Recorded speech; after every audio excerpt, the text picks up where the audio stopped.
أما بعد فأعوذ بالله من الشيطان الرجيم وما آتيتم من ربا ليربو في أموال الناس فلا يربو عند الله وما آتيتم من زكاة تريدون وجه الله فأولئك هم المضعفون۔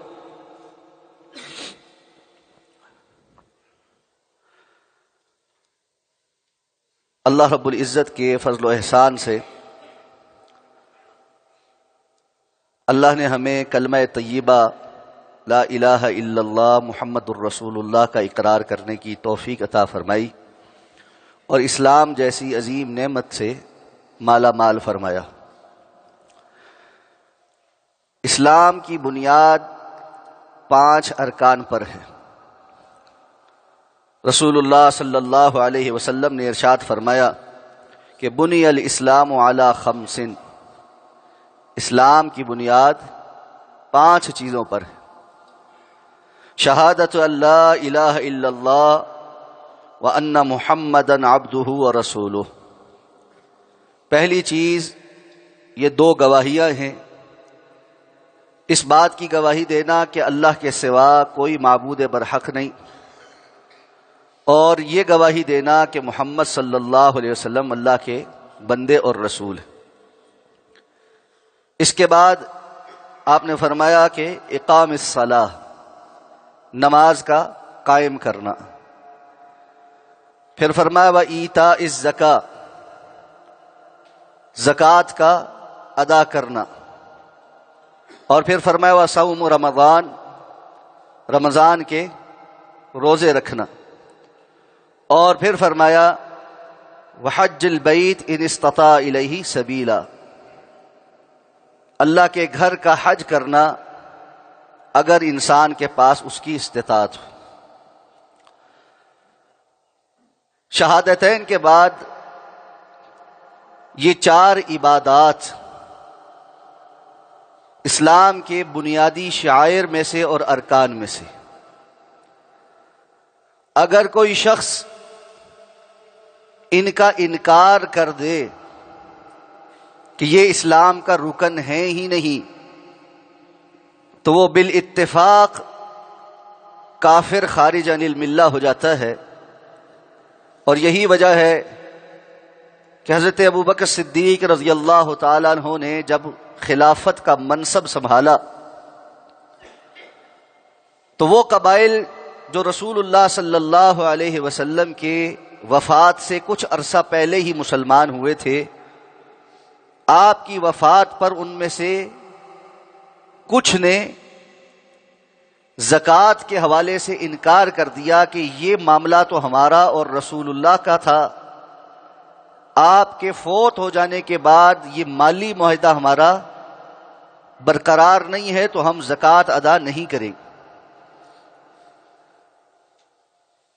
چونکہ مسلمانوں کی آپ صلی اللہ علیہ وسلم کی وفات کے بعد حکومت کا قیام، انتظام و انصرام ایک نازک دور سے گزر رہا تھا، تو سیدنا ابوبکر صدیق رضی اللہ تعالیٰ عنہ نے جب یہ فیصلہ کیا کہ ہم مانعین زکوٰۃ سے قتال کریں گے، تو بعض صحابہ نے یہ مشورہ دیا کہ آپ یہ انتہائی قدم نہ اٹھائیں کہ اس وقت حالات کچھ کمزور ہیں۔ حضرت ابوبکر صدیق رضی اللہ تعالیٰ عنہ نے اس وقت یہ بڑا اصولی بات سب کے سامنے رکھی تھی کہ جو شخص بھی نماز اور زکوٰۃ میں فرضیت کے اعتبار سے فرق کرے گا ہم اس کے ساتھ قتال کریں،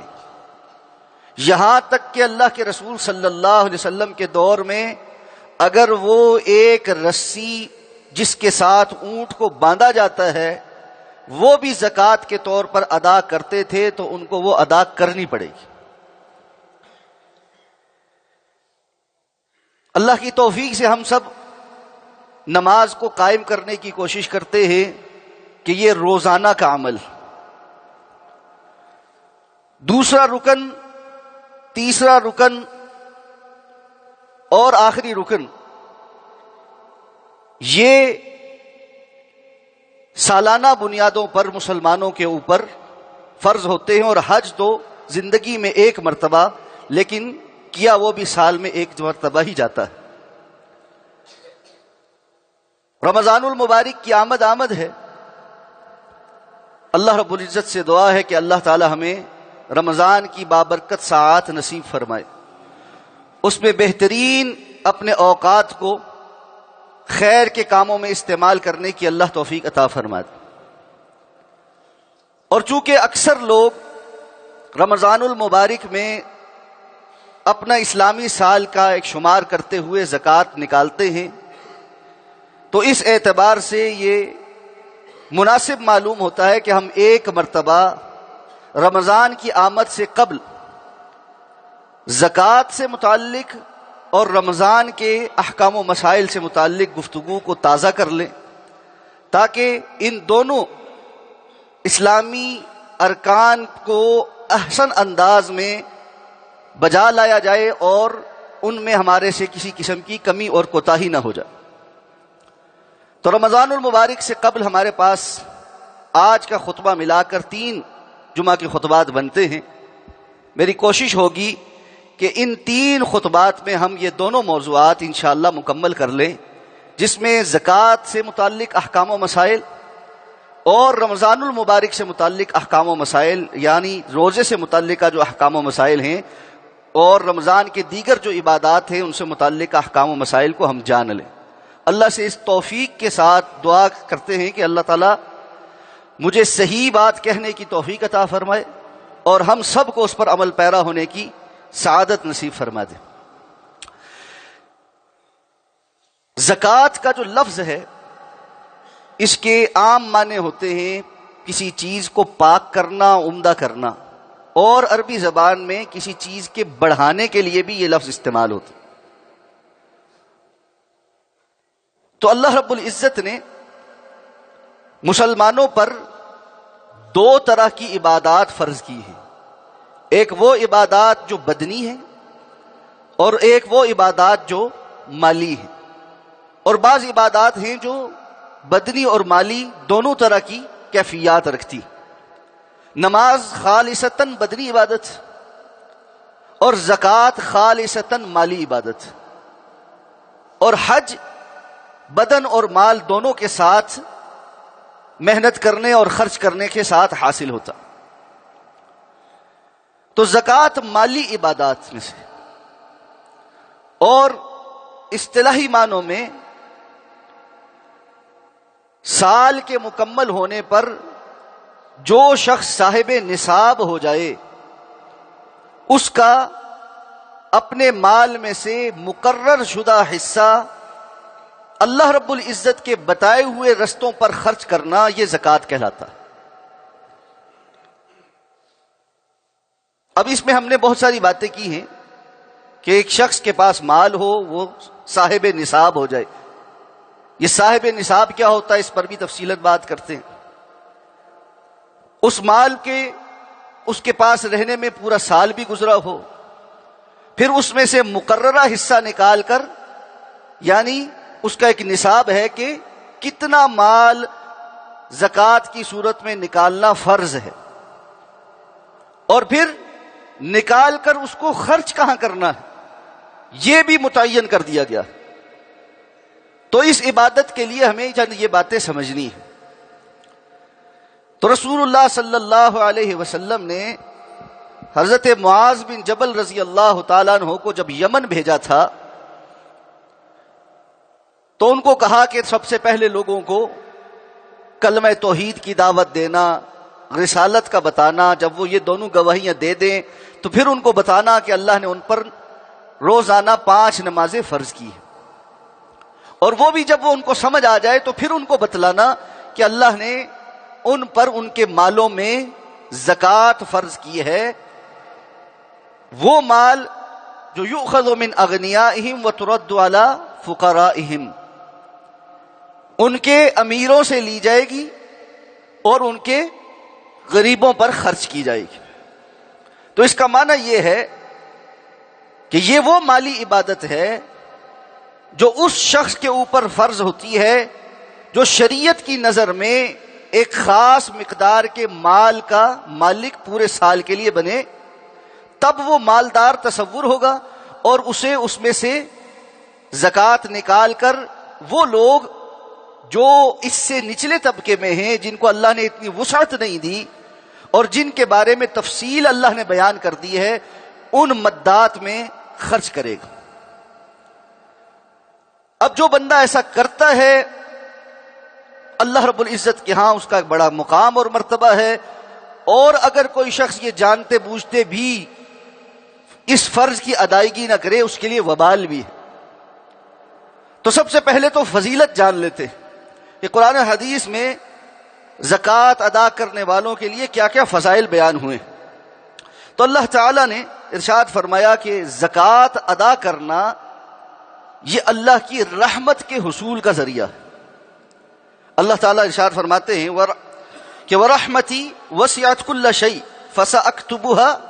لِلَّذِينَ يَتَّقُونَ وَيُؤْتُونَ الزَّكَاةَ۔ سورہ الاعراف میں فرمایا کہ میری رحمت ہر چیز کو گھیرے ہوئے ہے، اور میں اپنی یہ رحمت ان لوگوں کے لیے لکھ دوں گا جو تقوی اختیار کرتے ہیں، وَيُؤْتُونَ الزَّكَاةَ، اور زکوٰۃ دیتے ہیں۔ تو زکوٰۃ دینے والا اللہ رب العزت کی رحمت کے حصول کا لائق ہو جاتا ہے، اللہ تعالیٰ اس کے لیے اپنی رحمت لکھ دیتے۔ اور اس کے برعکس بھی کہ جو بندہ زکوٰۃ ادا نہیں کر رہا وہ اللہ کی رحمت سے محروم ہو جاتا۔ اور معلوم ہے رسول اللہ صلی اللہ علیہ وسلم کا ارشاد ہے کہ ہر شخص اللہ کی رحمت سے ہی جنت میں داخل ہوگا۔ آپ سے پوچھا گیا اللہ کے رسول آپ بھی؟ آپ نے فرمایا میں بھی اللہ کی رحمت سے ہی جنت میں داخل ہوں گا۔ تو ہم میں سے ہر شخص اللہ کی رحمت کا محتاج ہے، اور ہر وہ عمل اختیار کرنے کی کوشش کرنی چاہیے جو انسان کو اللہ کی رحمت میں داخل کر دے، اور ہر اس عمل سے بچنا چاہیے جس کی وجہ سے انسان اللہ کی رحمت سے دور ہو جائے۔ تو زکوٰۃ ادا کرنے والا اللہ کی رحمت میں داخل ہو جاتا ہے کہ اللہ نے یہ وعدہ کیا ہے جو زکوٰۃ ادا کرے گا فَسَأَكْتُبُهَا، تو میں اس کو یعنی اپنی رحمت کو اس کے لیے لکھ دیتا ہوں۔ لکھی ہوئی بات ہے، جسے ہم کہتے ہیں نا یہ بات لکھی ہوئی ہے، یعنی گارنٹی والی بات ہے کہ یہ بندہ اللہ کی رحمت میں داخل ہو۔ اسی طرح اللہ رب العزت نے ارشاد فرمایا کہ فَإِن تَابُوا وَأَقَامُوا الصَّلَاةَ وَآتُوا الزَّكَاةَ فَإِخْوَانُكُمْ فِي الدِّينِ، اگر یہ لوگ توبہ کر لیں، یعنی جو لوگ کافر ہیں اور دین سے منکر ہیں، یہ توبہ کر لیں اور اس کے نتیجے میں نماز کو قائم کریں اور زکوٰۃ کو ادا کریں، فَإِخْوَانُكُمْ فِي الدِّينِ، پھر یہ دین میں تمہارے بھائی، یعنی اسلامی بھائی چارے کی بنیاد جن چیزوں پر ہے اس میں ایمان کا قبول کرنا، نماز کا قائم کرنا اور اس کے بعد زکوٰۃ کا ادا کرنا، اس لیے کہ اس کے ذریعے سے معاشرے کے مضبوط افراد اپنے کمزور بھائیوں کا سہارا بنتے اور دلوں کے درمیان الفت اور محبت پیدا ہوتی ہے۔ اور جس طرح قرآن نے کہا ہے کَإْ لَا يَكُونَ دُولَةً بَيْنَ الْأَغْنِيَاءِ مِنْكُمْ، اسلام کا معاشی نظام کون سا ہے؟ جو ان اصولوں پر کاربند ہے کہ دولت اور سرمایہ صرف چند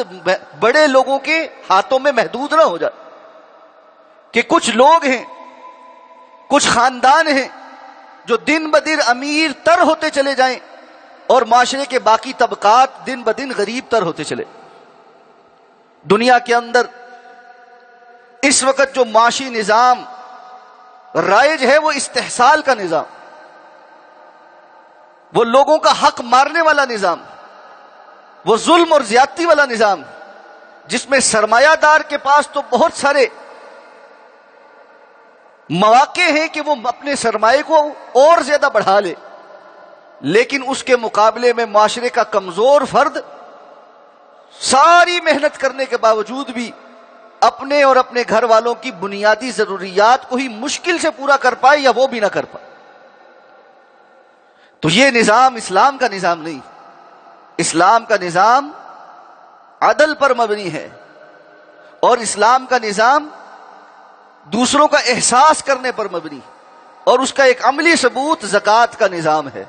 کہ جس کی وجہ سے کئی لا یکون دولۃ بین الاغنیاء منکم، اللہ نے یہ قانون وضع کیا ہے کہ دولت تم میں سے صرف سرمایہ دار لوگوں کے ہاتھوں کے اندر محدود نہ ہو جائے، بلکہ وہ معاشرے میں سرکولیٹ ہو اور اس کے اثرات لوگ غریب طبقے تک پہنچے۔ اور اس کے بعد اللہ رب العزت نے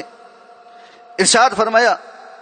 کہ مسلمان معاشرے کے اندر جن عادات کو عام ہو جانا چاہیے، یعنی جس طرح ہم یہ کہیں کہ اگر ہم مسلم معاشرے کی بات کریں تو اس کی ایک تصویر جو ذہن میں ابھرتی ہے، ہم جب کہتے ہیں جی یہ کفار کا معاشرہ ہے اور اس کے مقابلے میں یہ مسلمانوں کا معاشرہ ہے، تو ذہن کے اندر کوئی تصویر ابھرتی ہے نا، ہر چیز کا ایک تصور ہوتا ہے انسان کے ذہن۔ تو مسلم معاشرے کا جو تصور ہے اس کے اندر جو چیزیں مسلم معاشرے کی عکاسی کرتی ہیں، اس سمبولک ہے مسلم معاشرے کے اندر، اس میں سے ایک زکوٰۃ بھی۔ اللہ نے فرمایا والمؤمنون والمؤمنات بعضهم اولیاء بعض یامرون بالمعروف وینہون عن المنکر ویقیمون الصلاۃ ویؤتون الزکوٰۃ۔ مومن مرد اور مومنہ عورتیں آپس میں ایک دوسرے کے دوست ہیں، یعنی مومن مرد مومن مردوں کے دوست ہیں، مومنہ عورتیں مومنہ عورتوں کی بھلائی کرنے والی اور خیر خواہی کرنے والی دوست ہیں۔ اور ان کی دوستی کس بنیاد پر ہے؟ یأمرون بالمعروف، وہ ایک دوسرے کو نیکی کا حکم دیتے ہیں، برائی سے روکتے ہیں، اور نمازوں کے قائم کرنے والے ہیں اور زکوٰۃ کے ادا کرنے والے ہیں۔ تو زکوٰۃ ادا کرنے والا معاشرہ در حقیقت مسلمان معاشرہ ہے، اور اگر کوئی معاشرہ عمومی طور پر اس فرض سے کوتاہی برتنے لگ جائے تو وہ یہ جان لے کہ اس کا اسلام اور ایمان خطرے میں۔ اسی طرح اللہ رب العزت نے ارشاد فرمایا کہ جو جنت کے وارث ہیں ان کی بہت ساری صفات بیان ہوئی سورہ المومنون میں، اور اس میں اللہ رب العزت ارشاد فرماتے ہیں والذین هم للزکاۃ فاعلون، ایمان والے جو جنت کے وارث بنائے جائیں گے یہ وہ لوگ ہیں جو اپنی زکوٰۃ کو ادا کرنے والے۔ تو جو بندہ زکوٰۃ کا ادا کرنے والا ہے اس کے ایمان کی گارنٹی اللہ نے دی، اور اس بات کی گارنٹی بھی دی ہے کہ یہ جنت کے وارث بنے گے۔ تو اس لیے زکوٰۃ کا ادا کرنے والا ایمان کے تقاضوں کے تحت یہ نیکی کر رہا ہے، اور اللہ رب العزت اس کے بدلے میں اس کو جنت عطا فرمائیں گے۔ اسی طرح حضرت ابو ایوب رضی اللہ تعالیٰ عنہ بیان فرماتے ہیں ایک شخص نے رسول اللہ صلی اللہ علیہ وسلم سے فرمایا کہ اللہ کے رسول مجھے کوئی ایسا عمل بتائیں جس کی وجہ سے میں جنت میں داخل کر دیا جائے۔ آپ صلی اللہ علیہ وسلم نے فرمایا تعبد اللہ ولا تشرک بہ شیئا، اگر جنت میں داخل ہونا چاہتے ہو تو یہ اعمال کرو۔ نمبر 1، اللہ کی عبادت کرو اس طرح کہ اس کے ساتھ کسی کو شریک نہ بنا، کہ توحید اصل الاساس ہے، سب سے بنیادی چیز۔ اور اس کے بعد فرمایا وَتُقِيمُ الصَّلَاةَ الْمَكْتُوبَةَ، تم فرض نمازوں کو قائم کرو، اور ساتھ فرمایا وَتُؤْتِ الزَّكَاةَ، اور تم زکوٰۃ کو ادا کرو، وَتَصِلُ الرَّحِمَ، اور رشتہ داری کو جوڑو۔ یہ کام کرو گے تو اللہ تمہیں جنت میں داخل کر دے گا۔ تو ہمیں یہ بات سمجھ آ گئی اچھے سے کہ زکوٰۃ کی اہمیت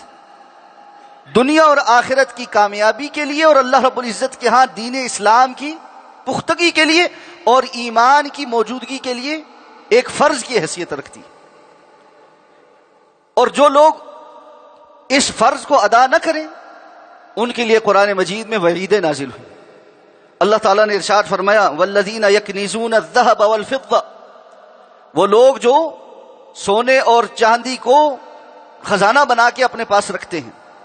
ولا ينفقونها فی سبیل اللہ، اور اس کو اللہ کے رستے میں خرچ نہیں کرتے۔ اور حضرات مفسرین نے ولا ينفقونها فی سبیل اللہ سے مراد یہ لی ہے کہ وہ اپنے مالوں کی زکوٰۃ نہیں ادا کرتے۔ فبشرهم بعذاب علیم، آپ ان کو دردناک عذاب کی بشارت سنائیں۔ یوم یحمى علیہا فی نار جہنم فتکوی بها جباہہم وجنوبہم وظہورہم، جس دن وہ جہنم کی آگ کے اندر ڈالے جائیں گے اور اسی سونے اور چاندی کے ساتھ ان کی پیشانیوں کو اور ان کی پشتوں کو داغا جائے گا اور ان کو کہا جائے گا ھذا ما کنزتم لانفسکم، یہ ہے وہ جس کو تم نے اپنے لیے خزانہ بنا کے رکھا تھا۔ تو وہ لوگ جو زکوٰۃ ادا نہیں کرتے، اللہ تعالیٰ نے ان کو جہنم میں بھی ڈالنا ہے، اور اسی مال کے ساتھ جس طرح لوہے کو آگ پر تپا کر گرم کر کے جانور کو داغا جاتا تھا، نشان لگایا جاتا تھا، چہروں پر بھی اور سامنے بھی اور پیٹھوں پر بھی داغا جائے گا، اور ساتھ ساتھ یہ وعید سنائی جائے گی، ڈانٹ پلائی جائے گی کہ یہ وہ تمہارا مال ہے جس کو تم نے جمع کر کے رکھا تھا۔ اور رسول اللہ صلی اللہ علیہ وسلم نے فرمایا من آتاہ اللہ مالا، جس شخص کو اللہ رب العزت نے مال عطا کیا ہو، فلم یؤدی زکاتہ، اور وہ اس کی زکوٰۃ ادا نہیں کرتا، اس کو یہ جان لینا چاہیے مثل لہ یوم القیامت شجاعا اقرع لہ زبیبتان، قیامت کے دن اس کا یہ مال اس کے لیے ایک گنجا سانپ کی صورت میں ظاہر ہوگا جس کی 2 زبانیں ہوں گی۔ اور ہم دنیا میں جانتے ہیں وہ سانپ جو گنجا ہو، جس کے سر کی جو جلد ہے وہ بالکل سپاٹ ہو، وہ زہریلے ترین سانپوں میں سے ہوتا ہے۔ تو یہ زہریلا ترین سانپ، اور وہ بھی 2 زبانوں والا، آپ صلی اللہ علیہ وسلم نے فرمایا یطوقہ یوم القیامہ، یہ سانپ اس کے گلے میں توق بن کر لٹک رہا ہوگا، اور پھر یاخذہ بلحظمہ، یہ سانپ اس کو اس کے جبڑوں سے پکڑ لے گا، اور ساتھ میں اس کو کیا کہے گا، مجھ سے کیوں بھاگ رہے ہو، انا مالک انا کنزک، میں ہی وہ تیرا مال ہوں اور تیرا خزانہ ہوں، جس سے دنیا میں تو بڑی محبت کرتا تھا، بڑا چپکا کے رکھتا تھا، آج مجھ سے بھاگنے کی کیا ضرورت۔ تو یہ وہ لوگ ہیں فلم یؤدی زکات مالہ، جس نے اپنے مال کی زکوٰۃ ادا نہیں کی۔ اس لیے زکوٰۃ کے حوالے سے بہت زیادہ کانشیس ہونے کی ضرورت ہے۔ ہمارے معاشرے میں جن چیزوں کے حوالے سے بہت زیادہ غفلت برتی جاتی ہے، اس میں سے ایک زکوٰۃ بھی ہے۔ اور رسول اللہ صلی اللہ علیہ وسلم نے فرمایا تھا اگر کوئی معاشرہ عمومی طور پر اس بیماری کا شکار ہو جائے کہ وہ زکوٰۃ ادا نہ کرے، تو بہت ساری گناہ آپ نے گنوائے، ان کی سزائیں گنوائیں، اس میں فرمایا جو معاشرہ زکوٰۃ ادا نہیں کرتا اللہ تعالیٰ آسمان سے ان پر بارشیں نازل کرنا بند کر دیتے، اور یہاں تک کہ فرمایا اگر چوپائے نہ ہوں، دیگر مخلوقات نہ ہوں، تو اللہ تعالیٰ ان کو ایک قطرہ پانی بھی عطا نہ کرے۔ اور ہم دیکھ رہے ہیں کہ بارشیں بے موسمی ہو رہی، اور رحمت کی نہیں ہو رہی، یا بالکل نہیں ہوتی، یا ہوتی ہیں تو زحمت بن جاتی، سیلاب آ جاتے، اور کئی سالوں سے ہم یہ صورتحال دیکھ رہے، اور بڑی آسانی کے ساتھ ہم کہہ دیتے ہیں جی موسمیاتی تبدیلی ہے، کلائمیٹ چینجز ہیں،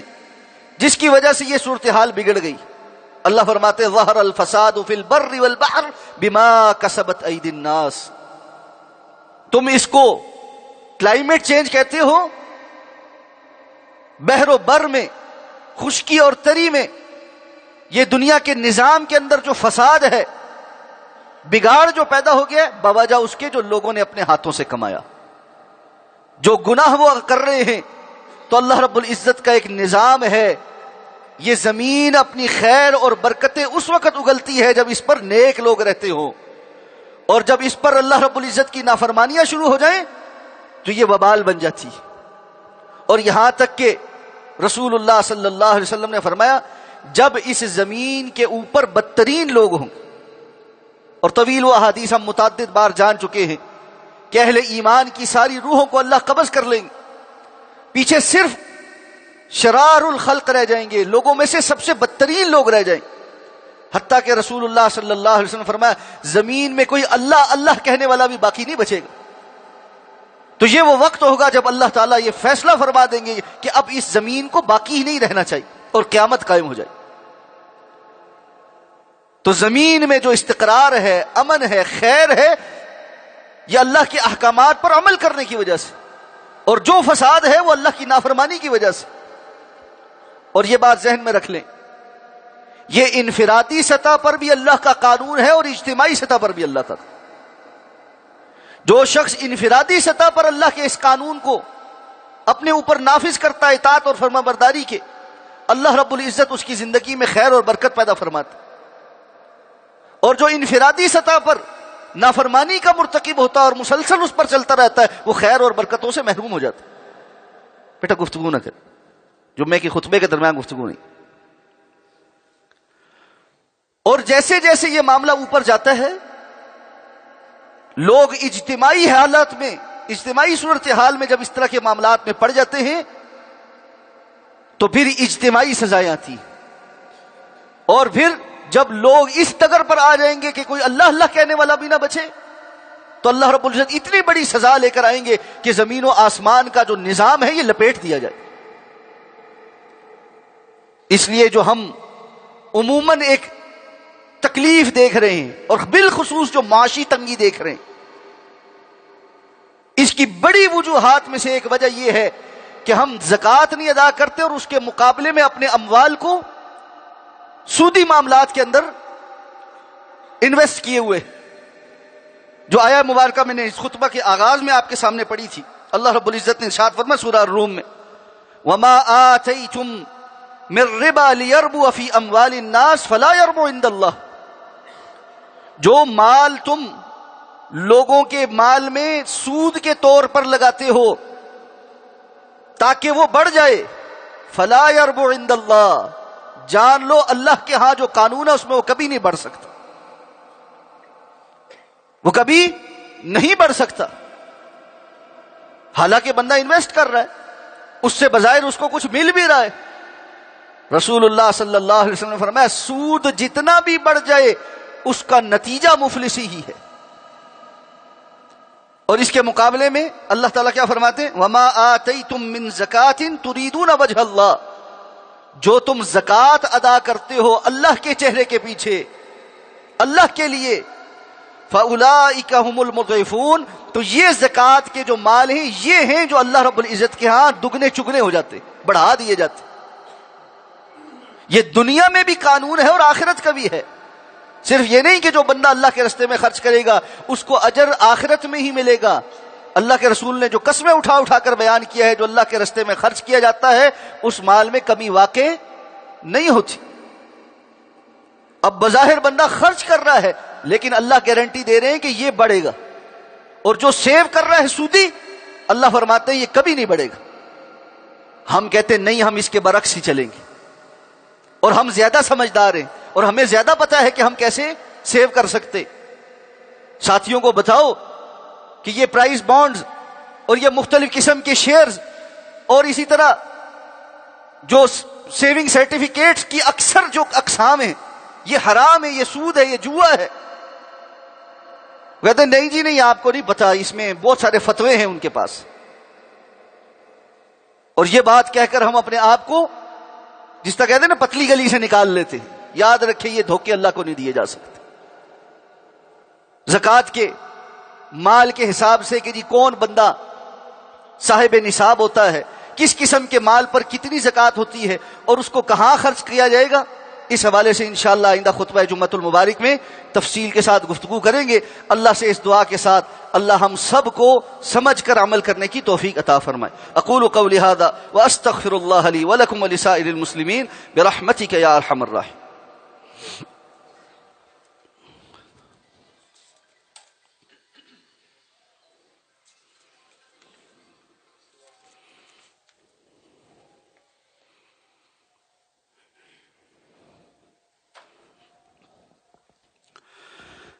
إن الحمد لله نحمده ونستعينه ونستغفره ونؤمن به ونتوكل عليه ونعوذ بالله من شرور أنفسنا ومن سيئات أعمالنا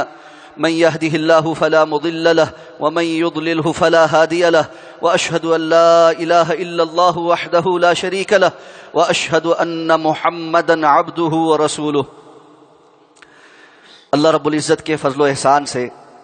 مرکز کا توسیعی کام جاری اور ساری ہے، اور جیسا کہ ایک ارادہ آپ لوگوں کے سامنے ظاہر کیا تھا کہ ہماری کوشش ہے کہ رمضان المبارک سے قبل ہمارا جو نیا ہال ہے اس کا گراؤنڈ فلور جو ہے وہ تکمیل کو پہنچ جائے اور اس کو ہم رمضان المبارک میں استعمال کرنے کے قابل ہوں۔ اس ضمن میں الحمدللہ کام بڑی تیزی سے جاری ہے، لیکن کچھ چیزیں پایہ تکمیل تک پہنچانے کے لیے فنڈز کی کمی کا ہم شکار ہیں۔ اس وقت ہم نے ہال کی کھڑکیوں کا آرڈر بھی دے رکھا ہے جن کا تخمینہ 13 لاکھ روپے، 3 دروازے ہیں، اور آپ دیکھ ہی سکتے ہیں کہ الحمدللہ ہم نے مرکز کے کام میں کوالٹی پر کوئی کمپرومائز نہیں کیا۔ وہ 3 بڑے دروازے قریباً 6 لاکھ روپے کی مالیت سے تیار ہونے۔ اسی طرح ہمارا جو ساؤنڈ سسٹم ہے جو پہلے لگا ہوا ہے، یہی سیم کمپنی کا جو وہاں انسٹال ہوگا، تقریباً اس کی اچھی کیبلز کے ساتھ جملہ اخراجات 12 لاکھ روپے کے قریب۔ پھر ہمارے جو کارپیٹس ہیں جو ڈلنے ہیں ان کی مالیت تقریباً 20 لاکھ روپے کے قریب، اور اسی طرح جو اے سیز ہیں وہ تمام تر ڈسکاؤنٹ ڈال کر جو مارکیٹ میں 4 لاکھ روپے کا ایک یونٹ ہے وہ ہمیں مسجد کے لیے بالخصوص 2,60,000 روپے میں وہ کمپنی فراہم کرے گی، اور اس کی انسٹالیشن پر وہ اپنے کوئی چارجز نہیں لے رہے۔ وہ تقریباً 14 اے سی لگنے ہیں جن کی مالیت ساری ملا کر کوئی 45 لاکھ روپے بنتی۔ یعنی ہال کو فنکشنل حالت میں لانے کے لیے اس وقت قریباً ہمیں 1 کروڑ روپے کی اشد ضرورت۔ آپ احباب پہلے بھی الحمدللہ اس معاملات میں خصوصی توجہ فرماتے رہے ہیں، اب بھی اس طرف خصوصی توجہ کریں۔ بعض ساتھیوں کا یہ گلہ آیا ہے کہ جی آپ بڑی اپیلیں کرتے ہیں۔ آپ اور باقی وہ سارے ساتھی جو مجھے بچپن سے یہاں پر پیدا ہونے کے بعد بڑا ہوتے دیکھتے رہے، اس بات کے گواہ ہیں کہ نہ ہمارے والد محترم نے اور نہ کبھی ہم نے اپنی ذات کے لیے آپ سے کچھ طلب کیا ہے، اور اللہ رب العزت ہمیں اس معاملے میں مرتے دم تک مستغنی رکھے۔ اللہ کے سوا ہم میں سے ہر ایک کو اللہ تعالیٰ اپنے سوا کسی کا محتاج نہ کرے۔ دین کا کام، خیر کا کام، اس کے لیے انبیاء نے بھی مانگا ہے، رسول اللہ صلی اللہ علیہ وسلم نے بھی مانگا ہے،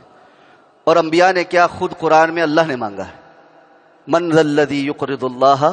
قرضا حسنا فیضاعفہ لہ ولہ اجر کریم۔ تو کون ہے جو اللہ کو قرض حسنہ دے؟ اور اس وقت منافقین نے اور یہود نے پروپیگنڈا بھی کیا تھا کہ یہ تمہارا رب ہے کہ جو لوگوں سے قرضہ مانگتا ہے، یہ تو امتحان ہے۔ اور میں یہ بات جانتا ہوں کہ کسی بھی انسان کے لیے دوسرے کے سامنے سوال ڈالنا بڑا مشکل کام، اور میرے لیے تو یہ بہت ہی مشکل کام، لیکن ہر مرتبہ اس خیال سے کہ اگر رسول اللہ صلی اللہ علیہ وسلم کو اللہ اس بات کا پابند کر سکتے ہیں، جبکہ اللہ کے رسول نے فرمایا اللہ نے میرے سامنے پیش کیا کہ مجھے مکہ کی ان وادیوں کو سونے اور چاندی کا بنا دے، لیکن میں نے یہ پسند نہیں کیا، اور میں نے یہ پسند کیا کہ میں ایک دن کھاؤں اور اللہ کا شکر ادا کروں، اور دوسرے دن بھوکا رہوں تو صبر کروں۔ اور اس کے ساتھ اللہ کے رسول نے اللہ کے دین کے لیے صحابہ کرام کی توجہ دلائی، اور قرآن جا بجا بڑھا پڑا ہے اس طرف توجہ دلاتے ہوئے، والذین ينفقون اموالهم فی سبیل اللہ، وہ لوگ جو اللہ کے راستے میں خرچ کرتے ہیں۔ اس لیے میرے بھائی اس اپیل سے اوفینڈ نہ ہوا کریں، یہ اللہ کے دین کا کام ہے، یہ اسی طرح چلنا ہے۔ میں نے اپنی ذات کے لیے آپ سے کچھ نہیں مانگنا، نہ یہ میری وراثت ہے، نہ آگے کہیں ورثاء میں تقسیم ہونی ہے، یہ اللہ کا گھر ہے، ہم سب کے لیے صدقہ جاریہ ہے، تو اس جانب توجہ کرنی ہے، اور خیر کے اس کام کو انشاءاللہ ہم نے رکنے نہیں دینا۔ اور ایک بات میں آپ کو بتلا دوں، اللہ کے یہ کام رکتے بھی نہیں ہیں، اللہ والے کر جاتے ہیں، صرف یہ ہے کہ کس کو توفیق ملتی ہے اور کس کو نہیں ملتی، اور میری دعا ہے اللہ ہم سب کو توفیق والوں میں سے بنائے۔ اللهم اغفر لنا ولوالدينا ولأساتذتنا ولجميع المؤمنين والمؤمنات والمسلمين والمسلمات الأحياء منهم والأموات إنك قريب مجيب الدعوات يا رب العالمين. سبحان ربك